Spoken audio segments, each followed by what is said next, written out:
సల్మాన్ హత్యతో పల్నాటి పగలు బుసలు కొడుతున్నాయి. అవి రాజకీయ సెగలుగా మారి టీడీపీ వైసీపీ మధ్య మాటల మంటలు పుట్టిస్తున్నాయి. రక్త చరిత్ర రాజకీయ రంగు పులుముకోవడంతో పొలిటికల్ టెన్షన్ పీక్స్ కు చేరింది.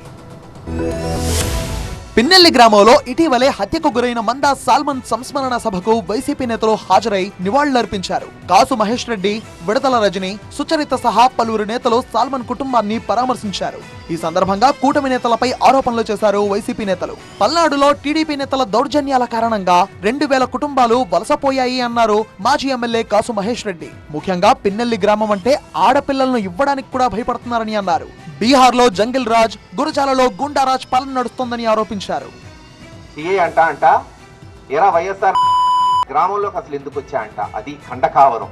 వస్తాయి, రోజులు వస్తాయి. జగన్మోహన్ రెడ్డి గారు ముఖ్యమంత్రి అయిన తర్వాత చెప్తాం, వీటన్నిటికీ సమాధానం వస్తుంది.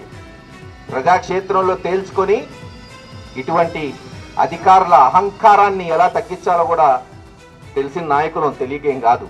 నాడు బీహార్లో జంగల్ రాజ్యం అయితే నేడు గురజాల్లో గుండా రాజ్యం నడు. ఈరోజు దుస్థితి. పిన్నెల్లి గ్రామం అంటే ఆడపిల్లల్ని ఇచ్చే పరిస్థితి లేదు. ఎందుకు ఇవ్వాలి? ఆ గ్రామంలో ఏమవుతుందో అని భయంతో ఉన్నారు. రాష్ట్రంలో సామాన్యులకు అన్యాయం జరుగుతోందని మాజీ మంత్రి విడతల రజని ఆరోపించారు. టీడీపీ వారిని ఒకలా, వైసీపీ వారిని మరోలా చూస్తున్నారని అన్నారు. బాధితులపైనే తిరిగి కేసులు పెడుతున్నారని ఆరోపించారు. పోలీసుల తీరుపైన విమర్శలు చేశారామె. ఈరోజు సామాన్యులు పోలీస్ స్టేషన్లకు వెళ్లేటువంటి పరిస్థితి లేదు. ఈరోజు సామాన్యుడు పోలీస్ స్టేషన్ కు వెళ్తే అక్కడ నుంచి ఎమ్మెల్యేనో, ఎంపీనో, మినిస్టరో ఫోన్ చేసే వరకు కూడా వాళ్ళకు న్యాయం జరిగే పరిస్థితి లేదు. ఎన్ని చూసాం మనం.